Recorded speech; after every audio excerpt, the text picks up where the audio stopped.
Yesterday I had the fish on and lost them. You know, this is a multifaceted game. You not only have to find a fish, but you've got to catch them too.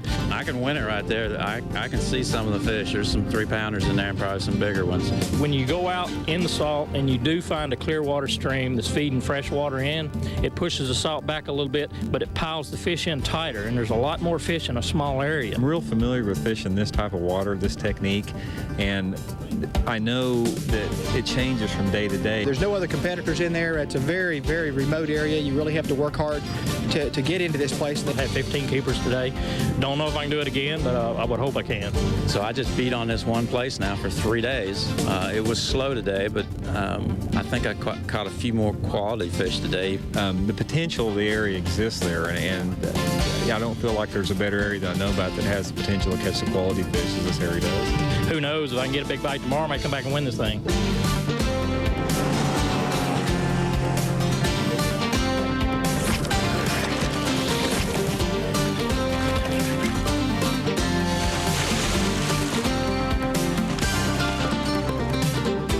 The 2001 Bassmasters Tournament Trail, presented by Long John Silver's.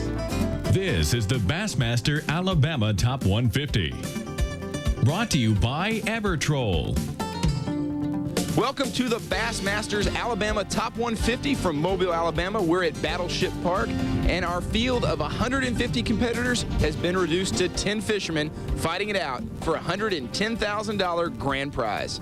But we're joined this morning with our leader of today, Alton Jones, who leads after 3 days of competition. You're just ounces ahead of Jim and Randy. Do you think you can hold on? Well, I tell you, this is really exciting, and it's going to be a shootout because it's been a tight race all the way along. The lead has changed every day of this tournament, and I hope it doesn't change again today. Now, how far are you going to be running today? I'm running about 70 or 75 miles. I've got my fuel perfectly synchronized. My game plan for today is simply put the trolling motor in the water and start fishing. I don't have to worry about the tides and some of the things I've had to worry about throughout the week because my little area drains the mouth entrance to it at low tide. You can't get in and you can't get out. But today the tide is going to be up when I get there, and it'll just be starting out when I leave. So I'll have a little bit more fishing time than I've had the rest of the week. Alton, good luck. We'll see you at weigh-in. Let's take a look at today's top 10.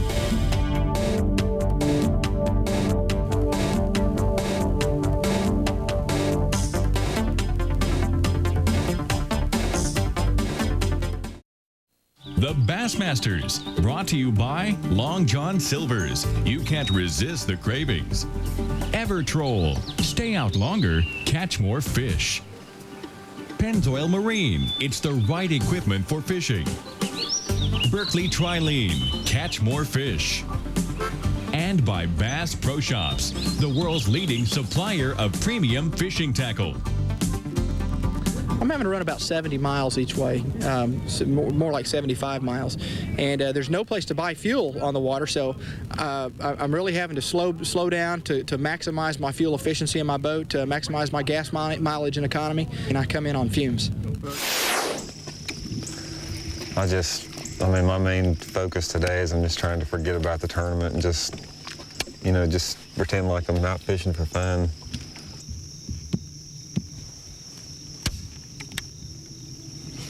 I just said today I'm going to try to forget about that and just fish.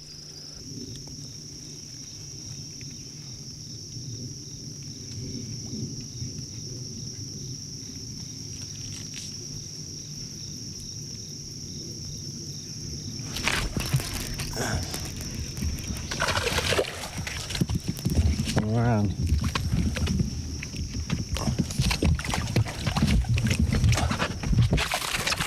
All right, whew, man.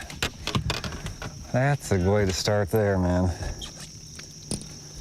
Just maybe we had to make an adjustment. I've been catching all of them on a jig, and I went to a little 4-inch Lucky Strike ringworm and caught that fish. Whew. 5 like that, and I would be happy with today.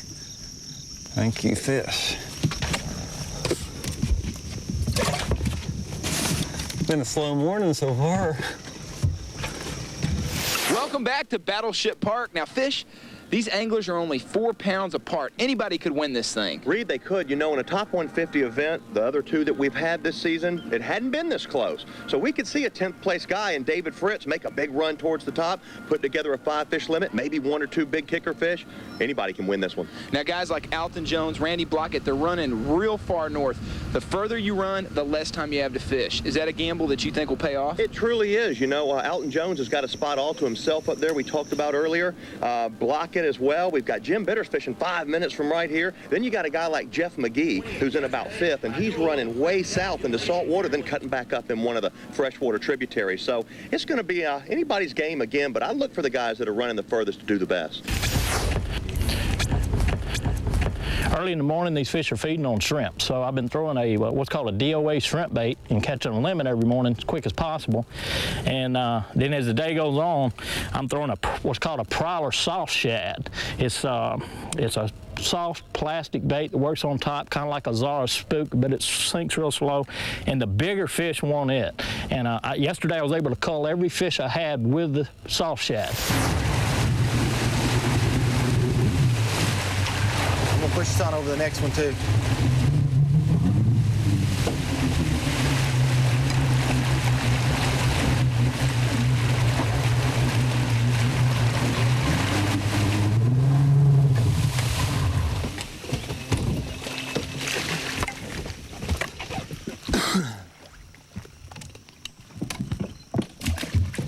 I was fishing in the main part of the creek that leads up to this. One day practicing for the WCF, and the tide was low and falling, and the mouth of this thing was, you know, almost dry. But I noticed the water that was running out extra hard, and when you see a lot of volume of water coming through a little bitty opening, that tells you that there's somewhere back there's a good volume of water for it to drain out of. And so it made me want to come back on a high tide and see if I could get in there and discover if there was a little lake, or, you know, why there was so much water trying to come out through that little bitty narrow opening. And sure enough, I got back in here, and it's a major, you know, deep little creek. It's got 4 to 6 feet of water in it once you get in places. Salt water, lack of rain, unpredictable tides, and shifting winds are all big factors here on the Mobile Delta. Several weeks without rain and drought-like conditions have caused the salt water to move up into the river. Now, how much of a factor is it? Well, reports are that the bass are still there, but it's better when the tide's low and the water moves out. Now, the winds coming in from the south are slowing the movement of the outgoing tide, and most of the competitors would love to see a northerly wind, but guess what? On day 4, it's coming from the south. Now, they want this water to be moving so it pulls the bait fish out of the heavy cover and grass. Yesterday, the cloud cover increased, and we saw larger bass come to the weigh-in. Today, more cloud cover. We'll see what's going on as we return to the water. Oh, that's a medfish. Not what I'm looking for there.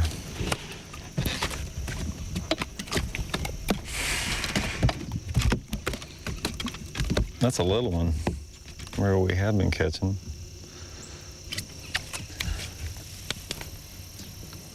These things are sort of intimidating to me. You can't really get a hold of them, and they got teeth, and they got sharp gill plates, and Anytime you see these little bitty floating patches of leaves out in here, you know there's some sort of little brush underneath it that's stopping it. Because with the tide moving, the leaves really just can't pull up by themselves. They'll pile up on one side of the cover on incoming and other side of the cover on the outgoing.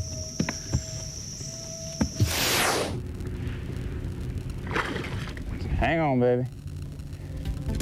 I think it's a foul hook.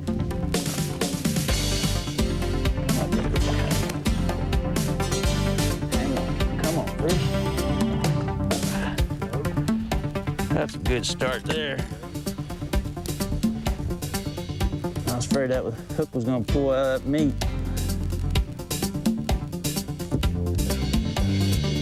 Bingo.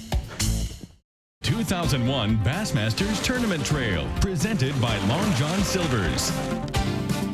Welcome back to Battleship Park, home of the World War II vessel, the USS Alabama. Now, we'll be checking in on our leaders in a moment, but last evening, Fish had a chance to catch up with Shaw Grigsby and discuss the tournament and what he thinks it'll take to win. I'm here with my good friend and superstar angler, Shaw Grigsby. Shaw, on day one of the event in the Mobile Delta, you go out, you catch a great limit, 8 pounds, 8 ounces. Day two, mishap. You rip the motor off the back of your boat. Unbelievable. Day three, you bring in over 6 pounds of bass. If you calculated it out, looked at our top 10, you'd be in about 4th place. Unbelievable. What do you do if you're out there tomorrow, let's say? Well, the fish are biting pretty good, and, you know, it's a tough bite, but that makes it interesting. The top 3 guys are just within ounces. The next 3, they're about 1 pound or 2 out, so it's anybody's game. I guess the top 6 have a good shot. The bass are in the grass, so you can catch some grass fish, but they're small, so you're catching little guys, an occasional keeper, and then an occasional 3 or 4 pounder, and that's what makes it exciting. Then you can go upriver and get in the wood and flip and pitch, and so it's going to be a mixed mismatch, but I tell you what, I really like it because it's going to be tough and it's going to be tight, and the guy that catches that big fish is the guy that's going to win the tournament tomorrow.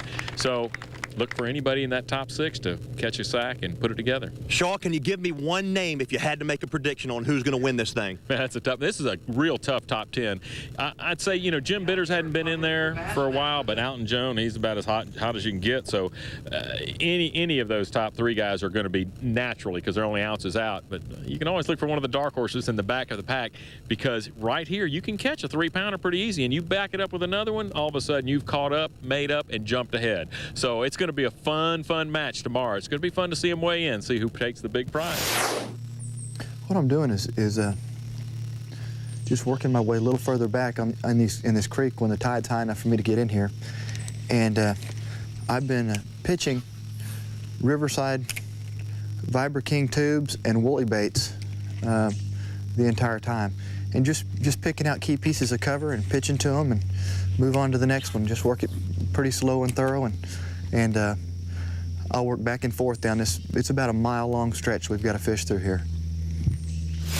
As the sun gets up, it puts some shadows in different places, and if you can get shadows positioned near current, that's the key to catching them. It has to be a shadow close to current. It can be under a dock, under a leaning tree, under anything that produces a shadow, as long as there's current near.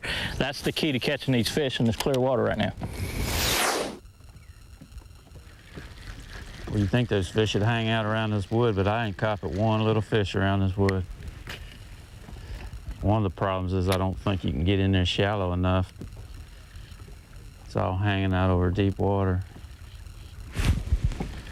Crab, I think.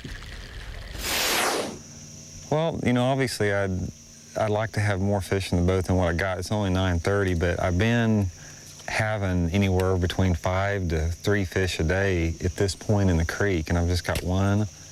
But I still feel, you know, pretty comfortable because, you know, I'm changing techniques a little bit, and I've decided to fish this section of the creek up ahead of us that I don't even know if I can get into, so I've got that option ahead of me.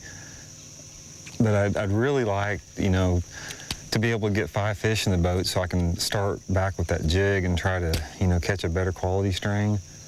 But right now I'm just, you know, fishing the primary water that I'm fishing real slow and thorough, and not really looking beyond much the next fish or the next strike. I'm not trying to think too far ahead, and until you get a limit in the boat, that's hard to do because, you know, you've got that mental barrier blockade that says, you know, I got to get 5, I got to get 5.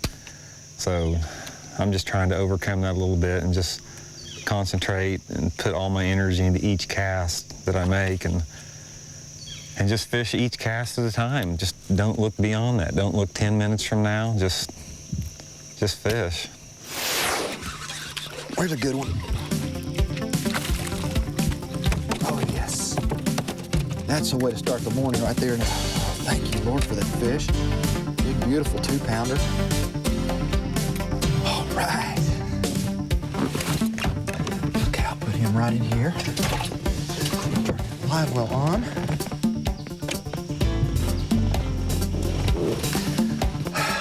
If you had an extra hand, I'd high-five you right now. The Bassmaster's Pro Tip, brought to you by Evertroll. When you're fishing tidal water, there's really three things that you need to remember. Number one, you got to remember the fact that the tide's going to move, and you've got to use that to your advantage. The second thing is what the fish feed on in tidal waters is a lot different than what they do in main reservoirs, you know, throughout the part of the country. Most of the bait the fish feed on down here is relatively small. They feed on real small crabs, shrimp, and the bait fish are really relatively small, so remember to throw smaller baits in tidal water. Something like this 1/4 ounce War Eagle spinner bait's a good bait. Another bait I like to throw in tidal water to imitate a crab is a jig. I'm throwing a 1/4 ounce Arky jig with a twin tail trailer on it. And what I'm doing with this bait is actually swimming it over the top of the grass, getting the fish to react to it like a crab would be floating over the top of the grass. So when you're fishing tidal water, remember to use the tide to your advantage and use smaller baits whenever you're there.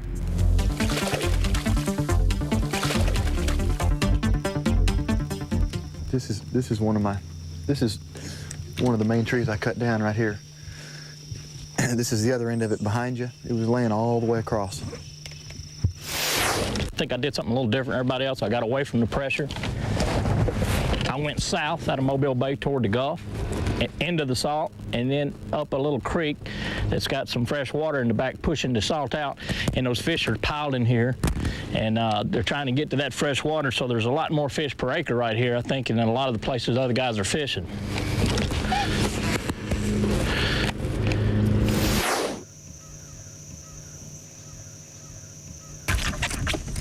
Sorry. Oh, yeah. All right. That's a good one there. Now, I probably should have netted him, but he was coming at that angle. That's a chunk, man. 3 more like that, and I'll be happy. All right. Looks like I need both live wells since we're done. All right. Another shorty. Well, not the one we're looking for, but it's a bass, and maybe he's got a great-grandmother right here close by.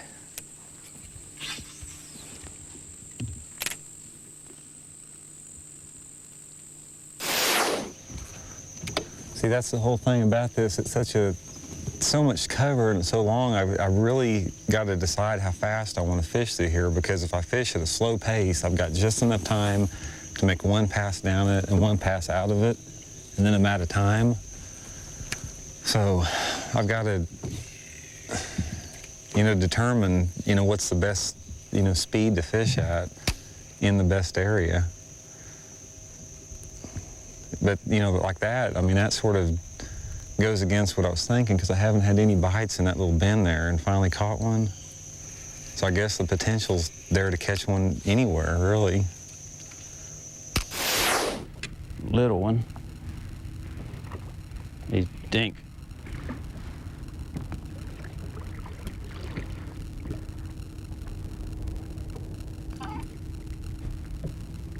Well, I've downsized to this little 4-inch worm. I sort of felt I was forced to do that because the fish have just not been biting the jig really yesterday and this morning like they had been.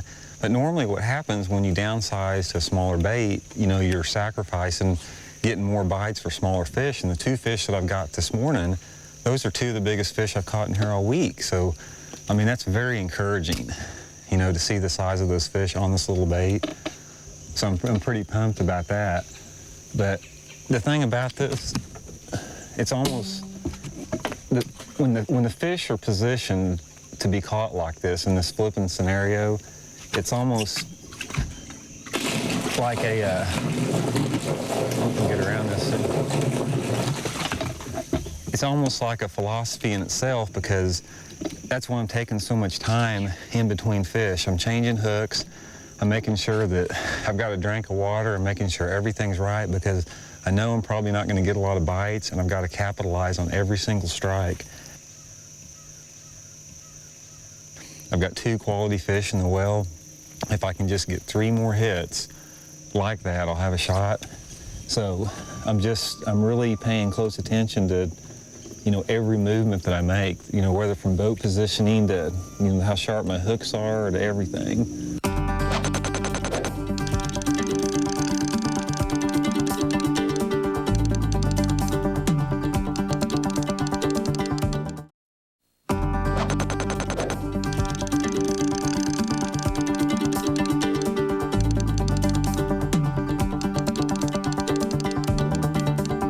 great question, Jim. Not the easiest to answer, but it really is a good question. Generally speaking, I use 6.5 to 7 foot length rods. The actions range from medium light to medium heavy. It'll all depend on the kind of cover, the pound test, and the size lure I'm using. If I'm fishing a big crankbait or a big spinnerbait, usually a medium heavy action rod. If I'm using smaller baits, usually medium light or somewhere in between. A lot of it, depends on accuracy and distance too. If you want a long cast and you're not so much worried about accuracy, longer rods are better. If you're trying to be real precise with your presentation, a shorter rod will put the lure where you need it to be. I use Shimano. Whatever you use, I believe you get what you pay for. I like the stuff I use. I'm very comfortable with it. I like the high-end stuff. It makes me feel better about my fishing. I use Calais and Stella reels. Whatever you use confidence and try to be as accurate with your cast as possible.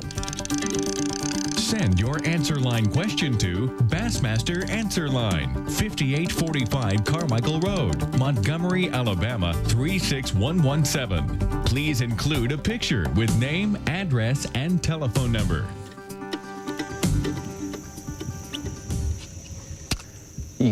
When you downsize in a tournament, I mean, this is basically whoever catches the big string is going to win today because it's so tight.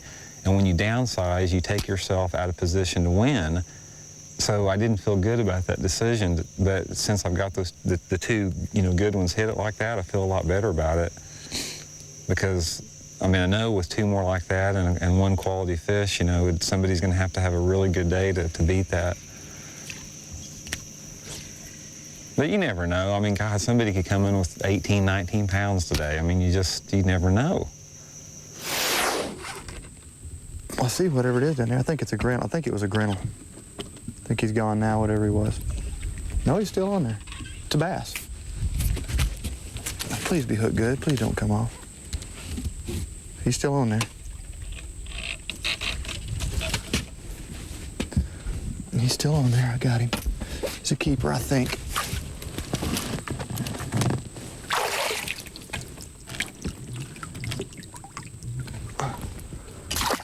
Okay, there's the log.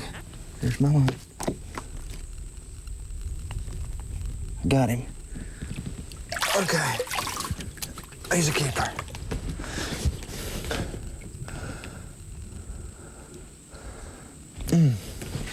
Better get him in the boat, and fish could be worth a little bit of money right there.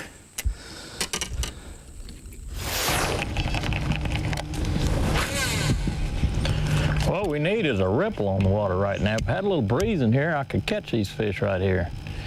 Yesterday, the breeze was blowing when I came in here yesterday afternoon. Caught those two good ones right there where that one bit. Maybe it'll pick up this afternoon. I'll come back and catch one. Well, he might be a keeper. Yeah, he'll work.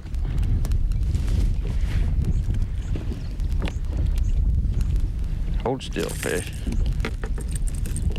That one's got a big sore on the Yeah. side of his head, too. Yeah, a bunch of them got sores. There's one on the side of him, too.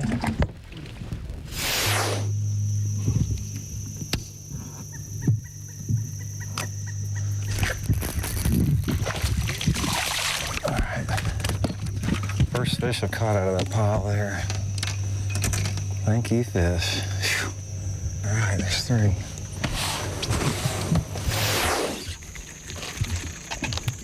Don't need to measure that one. Okay. That's usually what happens in here when the tide quits moving completely. Seems like all you catch in here is little ones. So what we need now is for that tide to start moving back out, and maybe those bigger fish will start.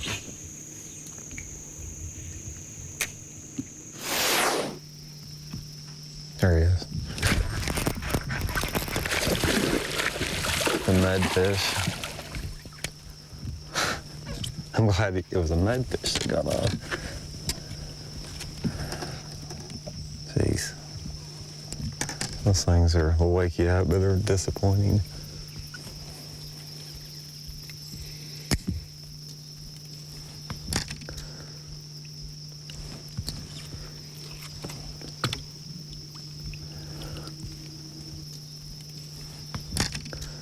Plus, medfish have pretty sharp teeth on them. I just didn't want to take any chances about fraying my line. As slow as the bites are coming.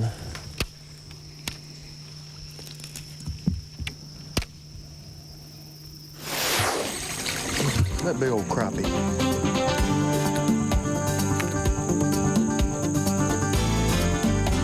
Pretty crappie, isn't it?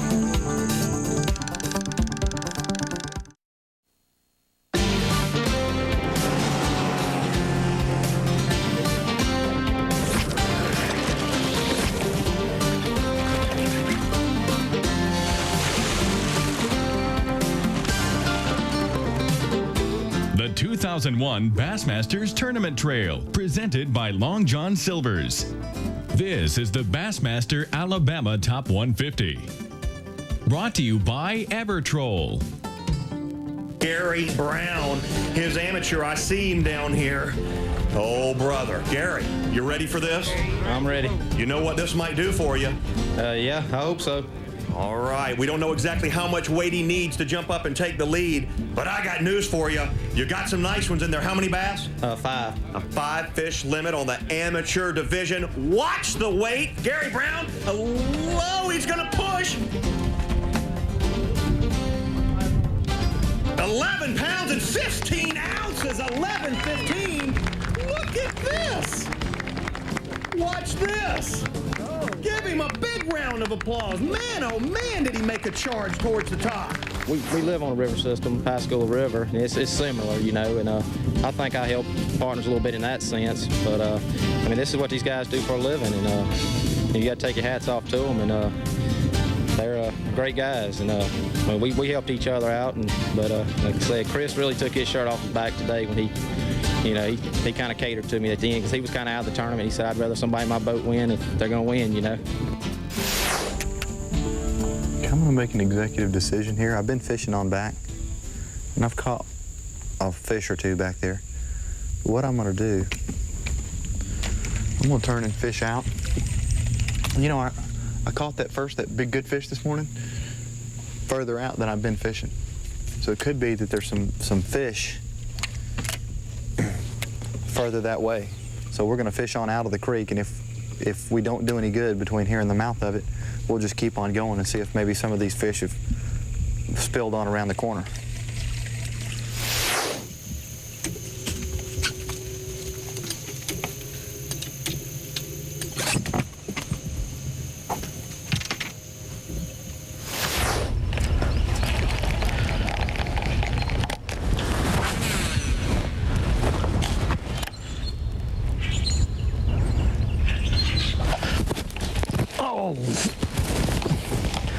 That was a kicker. I haven't got many small bites on this bait, and that was a good fish. It's a long cast to make, but they're real spooky. If I don't make it, I can't catch them.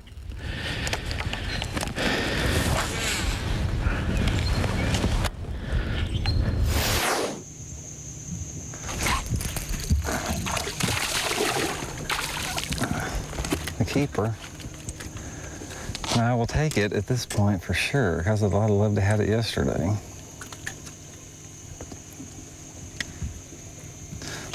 Oh, hunt.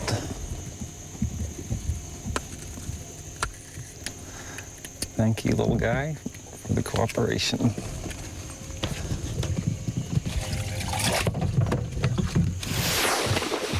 Oh, it's a grinnell. It's a non-bass critter, but I will net him to save time here. That's one mean prehistoric fish right there.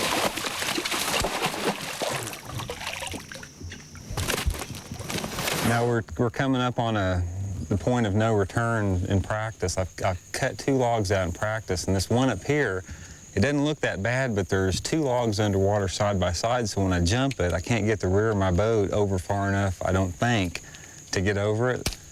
So I got to make the decision right here whether I'm going to try it or not. I mean, it could definitely affect the outcome of the tournament, whether I get over it or not. I've never been above it, so I don't really know what's up there, but I'd like to find out for sure. I'm going to have to look at it and see if I think it's doable or not.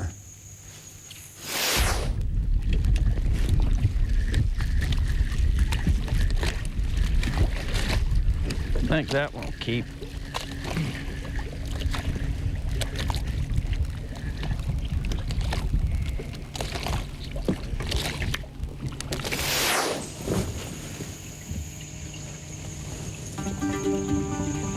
See, this is the thing that's goofing us up right here, this log. I mean, that thing, I could go over right there. It might be shallow enough. Let me see if I can ease over there. It might be shallow enough where I can ease over that part.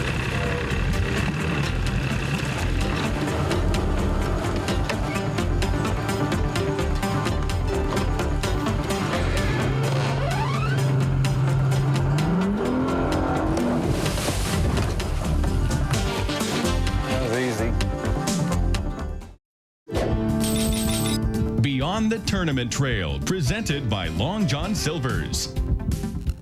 Really what happened is I graduated high school, but I started fishing tournaments in my sophomore year, and I mean religiously. I fished every event that they held in the western United States. Never missed one. So in 1978, I had prepaid 2 entry fees for the 79 season. One, my very first one being on the St. Johns River in Florida.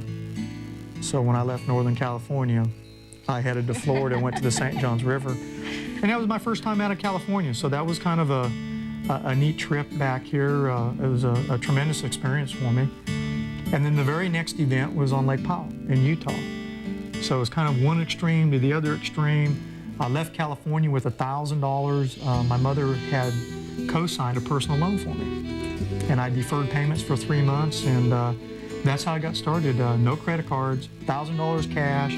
I left California. I prepaid 2 BASS tournaments, and I was real fortunate. I finished 10th at the St. Johns River, won $1,100, so I figured I was even. And I ended up winning my second BASS tournament on Lake Powell. We got married on New Year's Eve with the thought that it would be one time that his friends would be able to attend, because it was a time that they weren't fishing scheduled. tournaments. Yeah, there was nothing scheduled. Right, and Rick Klein was his best man, and it fit in. My favorite thing to do is to go to the ranch with the family. We really enjoy that. Just, you know, you take a picnic, or you go for a hike, or, you know, I really love the cows. You know, I go out and we take a couple of sacks of cubes, and we go out and feed the cows, you know, and they come up to the truck, and the kids, you know which one is theirs, and they're their pets, and, you know, really the ranch. Just really just like to be in the outdoors. I mean, we like to look at the animals. Right, and we've got some ponds out there and stuff, and, you know, he's been known to tow a couple of rods in the truck and they are well put the kids in little paddle boats, and just to have off time, just to kind of be out, you know, on your own. Well, what I've really experienced through my career has been, you know, just phenomenal. And right now, I think what we're really starting to see in the last few years is we're really starting to see it. The sport is now starting to appeal to a broader audience. We're actually getting more attention from corporate America. I think they're really starting to figure out that we have the numbers. It's truly a family sport. It's a sport that a lot of people that truly enjoy the outdoors is involved in. Husband, wives, kids. You are seeing a lot more families at weigh-ins than there used to be. There used to be, because Gary'd be gone all day, I'd be at the weigh-in. You know, so I kind of watched that aspect of it, and there'd be a lot of just, you know, guys and their buddies coming to watch the weigh-in. Now there's a lot of families. That's one of the unique things, too, about bass, is that we have the ability to catch these fish, manage them, take care of them, actually turn them back into the waters after we weigh them in, almost in better shape than when we caught them.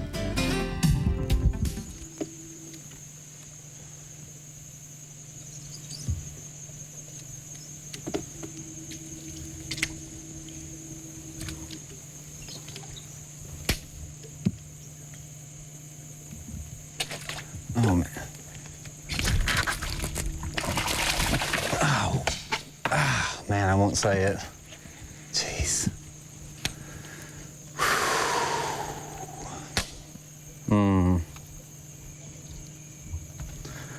Ouch. Ouch, ouch.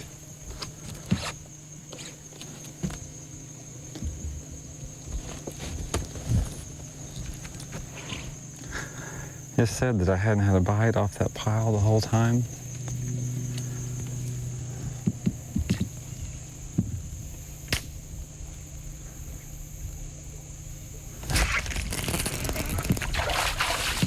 Oh yeah, whew, man, what a second chance. Yeah, whew, man. Now I don't know if that was the same fish or not, but that was a gift from the fish here, for sure. There's no way that could have been a second fish, because I mean, I stuck him and brought him all the way to the surface. Yeah. Thank you, buddy. A lot.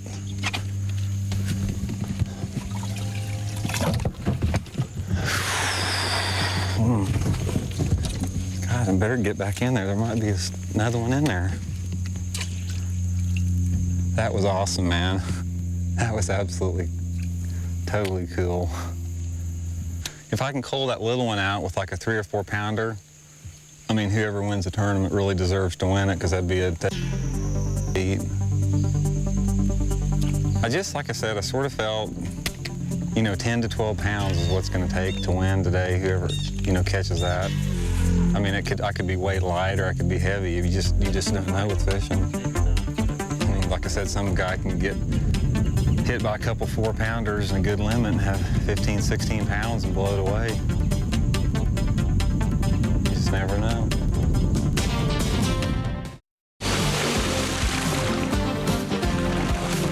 It's just minutes before the weigh-in time, and we're going to find out which one of our competitors will go home with the top prize of $110,000.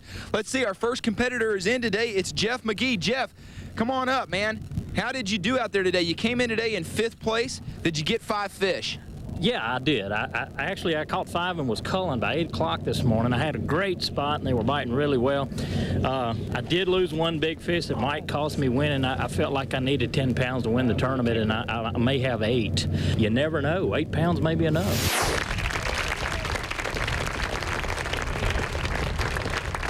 Here we go. He's got his kids with him, all 3 of them. He's coming up here, coming into today. He was leading our event with a combined weight 3-day total, 25 pounds, 12 ounces. Make him feel warm and fuzzy. He's Alton Jones, ladies and gentlemen, Alton Jones. Alton, buddy, you went a long way. You burned a lot of gas. Do you know what you need to take the lead? I hope it's not 13 pounds. It's not. Meet the governor right here. The Gov has come up here to weigh these bass, and he's going to make the call. We're ready for him. We're going to the scales. He's going to need, Gov, grab him up, and let's do it. You need... He wins for the kids. We won't tell him what he needs. Beautiful kids. Okay, 5 pounds, 2 ounces. 5 to the weight. You only needed 210. Alton Jones has the lead. Congratulations, Alton. Woo! You want to reach in there and pick one of these fish up for the camera crews? We'll have to put some kids down. Well, moving around, how are you today? Fine. How are you today, Alton? Good. How's your sister over there? Fine. Oh, good. Everybody's doing well. Look at that. Some great big bass. Alton, you've done a great job this week. Tell me one time, if you will, the area you were fishing. It was a little creek, and you were the only guy in there. It was. In fact, the creek I was fishing doesn't even have a name. It's way up the Tom Bigby River. Unless you know to look for it, you don't even see it. But it's just one that's way up there, and happens to have some water. Once you get over the shallow part in the front, it has 6 and 7 feet of water back in it. Nobody else saw me go in there. Nobody really knows where it's at. Hopefully, we'll have another tournament here, and I'll be able to come back and use that area again. All right, Alton, go watch the weights, and congratulations. Thank you, Fish. There goes Alton Jones and the family. See you, dude. Oh, man, we have gotten down to the wire. Let's send this next guy in. I see a bag of bass. He's recognized by most anglers as the best jerkbait fisherman in the country today. He's from Fruitland Park, Florida. You've mentioned earlier that he missed winning the Classic by 1 fish when Hank Parker won it back in '89. Folks, give him a warm welcome, Jim Bitter. Jim Bitter. How you doing, Fish? This is the governor of Alabama. Thank you. Jim, do you know what kind of weight you're going to need? I think I need 512 to beat Alton. You've calculated it almost right. He needs 510, Gov. 515. He's got it, 515.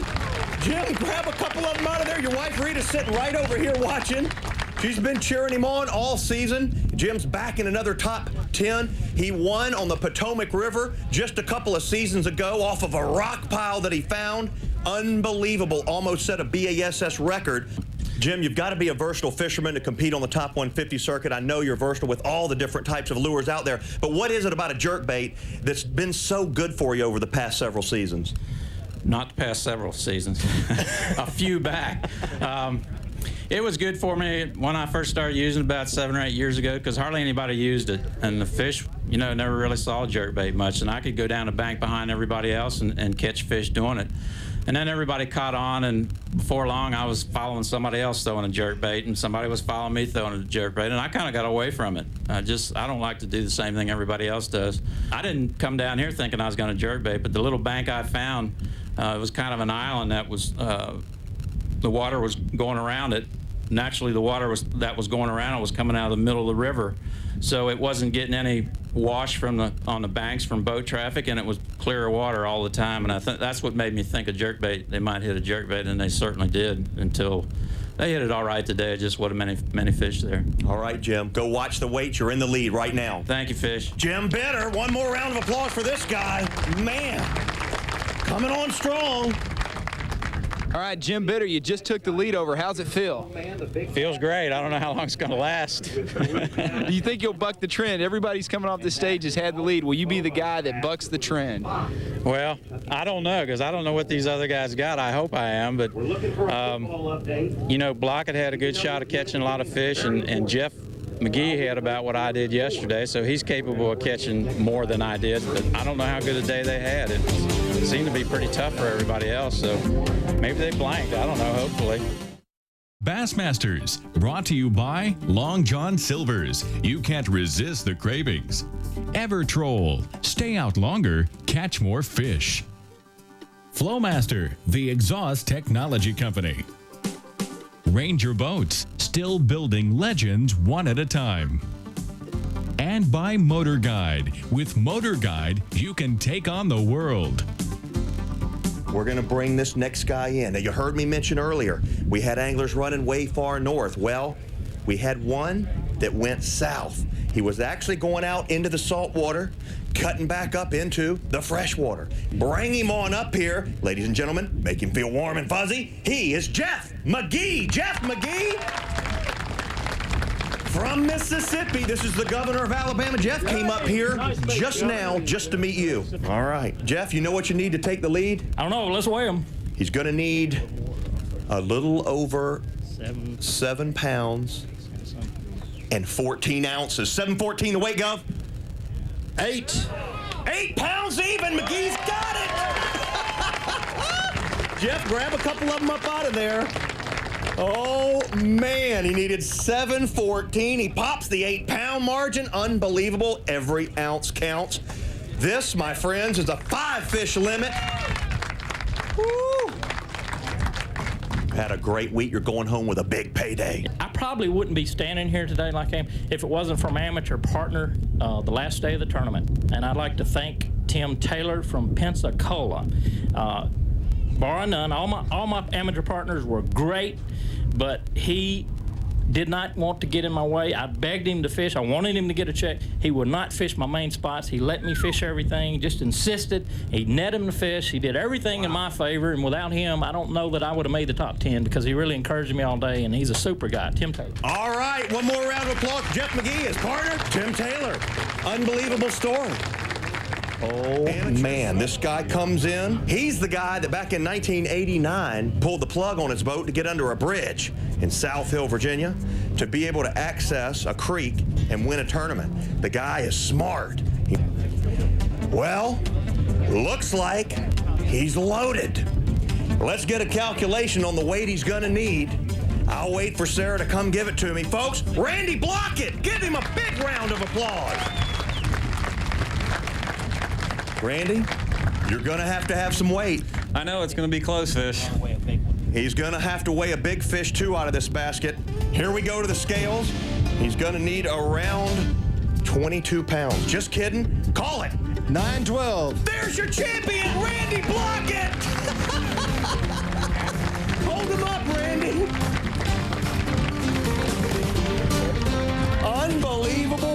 Randy Blockett has done it. He comes to us in fine fashion with a 5-fish limit. Randy Blockett, there it is, your champion. All right, so there you have it. Our champion of the Alabama Top 150 is Randy Blockett. In second place, it's Jeff McGee, and in third, it's Jim Bitter. After 3 stops on the Top 150 Tour, the race is heating up for Angler of the Year, and Kevin Van Dam is in the lead. But today's event belongs to Randy Blockett, the winner of the Mobile Top 150.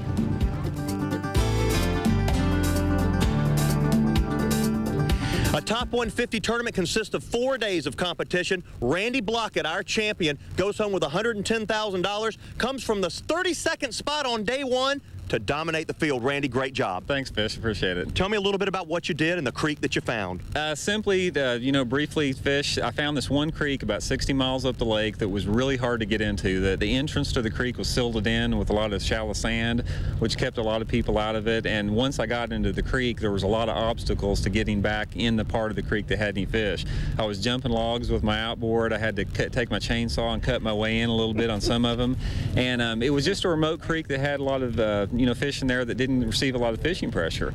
Wound up catching most of the fish, flipping a 3/8-ounce Lunker Lure rattleback jig with the Lucky Strike Clun trailer behind it and a little shallow running Megabass crankbait. And they got sort of conditioned to the jig after yesterday because I'd fished in there for 3 solid days and basically fed them a diet of nothing but that. And today I went to the 4-inch Lucky Strike ringworm and was able to fill my limit out with that. And I think that's what sort of saved me today. Tough conditions on the Delta, but a tougher angler. Randy Blockett, your champion. Congrats. Thanks, Fish.